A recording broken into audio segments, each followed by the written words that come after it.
Hi, my name is Josh Bergeron. I'm 29 years old. I've been bodybuilding since I was in 2005. It's 2009 now.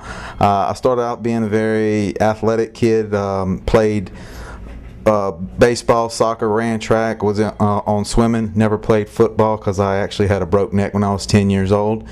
So I guess that goes to show that you could do anything you put your mind to, because they told me that the chances of me being paralyzed or dead were a hairline fracture away from my C1 vertebrae. So after high school, I didn't get a scholarship to any colleges, so I just started weight training out of high school and got into talked into bodybuilding by a trainer at a gym. Started out in 2005 and just learning as I go. Won Mr. Louisiana 2006. Went to junior nationals in 2007 and 2008. Didn't made the top 15, but not the placings that I wanted. 2007 I was 15th. 2008 I was 7th. Won the Southern Classic in 2008, the heavyweight division, but didn't win the overall, to the light heavy, who actually came in second in the heavyweight that I beat out in the show that I just did, Junior USA, in 2009 here in Charleston, South Carolina. That's where I'm talking to you from now. 2 weeks before this, I did the Mike Francois Classic in Columbus, Ohio. I won the whole show there in the heavyweight division, then took the overall. I did the Arnold Amateur in the 1st of March of this year also. I placed 7th, which I believe I was one of the only Americans in the top 15, actually. And like I said, probably just going to take off for the rest of this season and try to just get a little bit fuller, come in a little fuller for next year, a little thicker, fuller, and weigh in right at the cutoff at 220 to 225, somewhere in between that range is my goal. Junior Nationals in 2010 and hopefully the USA's, but if I'm planning on going to the Junior Nationals, I want to be first, at least in my class. I do get a lot of comments about my biceps because not only do I have a good peak, but I have the separation head on top of the bicep also that is forming on top of the bicep head itself. It's another head on top of the head, I guess you could call it. And I've always really had those peaks. I guess it's just genetics, kind of like calves. I mean, you can build them up. There are certain exercises you can work to work your peaks in particular. But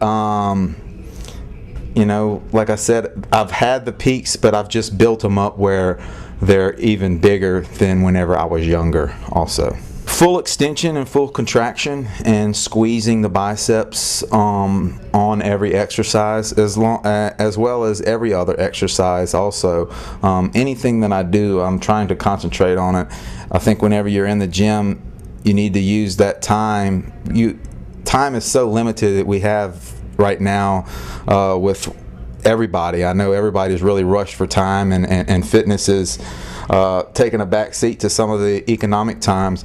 But whenever you're in the gym, I think you really need to put mind to matter and really concentrate on what you're doing. And I believe if you squeeze and contract and control the weights more, I think you get a better workout and a better pump, and you'll actually feel your bicep contracting a lot more, which the blood, from what I've read, the blood and is what you want, and the pump that you get in the muscles is what you want to achieve while you're in the gym.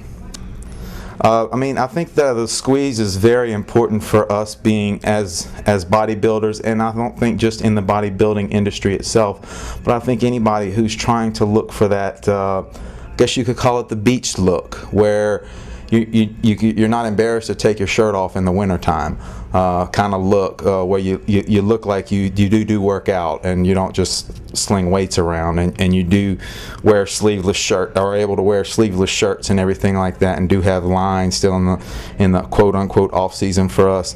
I think the squeeze is very important, because on stage that's what we're doing the whole time we're up there doing comparisons, is squeezing our muscles. So I think muscle control and contraction is a very key part to working out.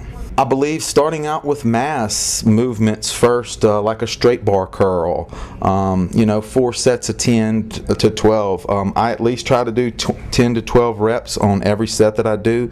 I've just read and talking with other trainers, and my trainer Mike Davies, we believe that if you go any less than 10, it's really not you're working that muscle, you're working more strength. So you're trying to get up there to work the muscle to get strength if you go less than 10 reps, because you really start feeling that squeeze and that blood really flowing by 10. So I believe mass movements are first, like a straight bar or a sissy bar curl or the preacher curls like we did today, and then some kind of contraction movement and controlled, like the laying cable curls or the standing rope cable curls would be the next movement. And then I would move to some kind of alternate curl like the supinated curls, but whenever I lay them down to my side, it's almost like a hammer. But whenever you come up, I try to turn my pinky where it goes past my thumb, so you're actually turning it out whenever you're coming up on every set and every rep you do. Yeah, like I said, I mean, just full extension, I believe is really key to the peak, because that's when you start. I've read a couple things that Ronnie and Jay have said. Ronnie Coleman and Jay Cutler have said, if you start getting into that really heavy weight, that you don't want to do the full extension because of your joints, ligaments, tendons. You do the risk of tearing or ripping them, and I think that is totally right on. Whenever if I get into any heavier weight as such in the off season, I try not to go where I'm totally locked out, but I'll try to go as deep as I can whereas not to put stress on my ligaments or tendons or joints, and just stress the muscle and nothing else. And like they put it, I think you can last a long time in this industry if you do that. I believe that you can develop the third head, the head that's on top of your peak. I believe it just comes with time working out, but I just started developing that probably about 2 years ago.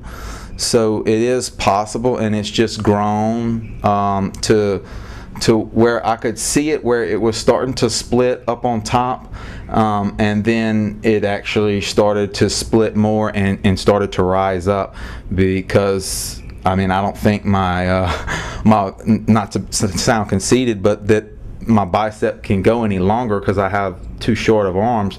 So the only way it's got to go is up from the growth now. From the growth that it goes, it would only have the ability to go up.